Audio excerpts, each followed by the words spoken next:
Tout d'abord, je vous propose de revenir sur ce rendez-vous quotidien de Thierry Delettre. Il est en compagnie de Michel Véran. Vous connaissez certainement ce guide des vins, le guide Véran, à qui on a le droit donc tous les jours à une petite parenthèse, et ça nous permet de découvrir certaines cuvées qui méritent le détour. Écoutez.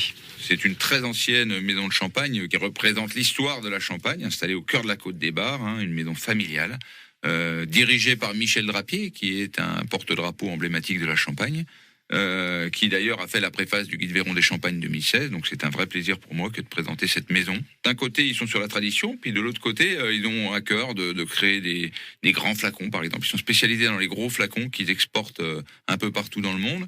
Et puis, sur leur vignoble de 57 hectares, il y a 15 hectares qui sont cultivés en viticulture biologique, c'est-à-dire qu'ils ont une vraie vocation à respecter l'environnement et essayer d'avoir un impact le plus léger possible. Flacons luxueux, lumineux, une très belle présentation. Cette cuvée est une pépite du champagne Drapier.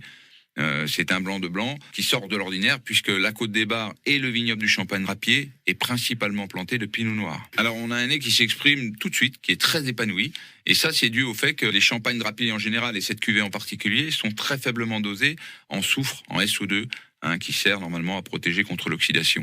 Et donc, pour l'anecdote, Michel Drapier est allergique au SO2. Et de ce fait-là, il y a une attention particulière pour ne pas mettre trop de SO2 dans les cuvées. On a le traditionnel chardonnay, qui représente 95% de la cuvée. Mais il y a aussi 5% de pinot blanc vrai, qui est un cépage ancestral de la Champagne. Ce qu'on appelle les cépages oubliés. C'est ça, les cépages oubliés.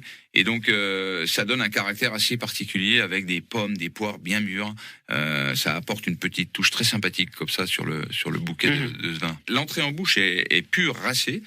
Ça, c'est dû à la sélection des tout premiers jus qui s'écoulent lors du pressurage des raisins. Il faut savoir que le pressurage en Champagne est particulier, il est très doux et il est surtout fractionné. C'est-à-dire qu'on sépare les fractions qui sortent du pressoir.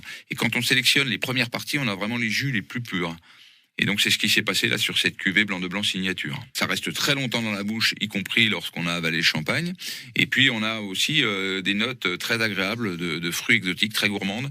Et ça c'est dû aussi au fait que lors de la vinification des vins de base, Michel Drapier vinifie à très basse température, autour de 15-16 degrés. Et ça développe les fruits exotiques. Les vignerons à l'honneur grâce à Thierry Delettre et Michel Véran tous les matins sur France Bleu Champagne-Ardenne.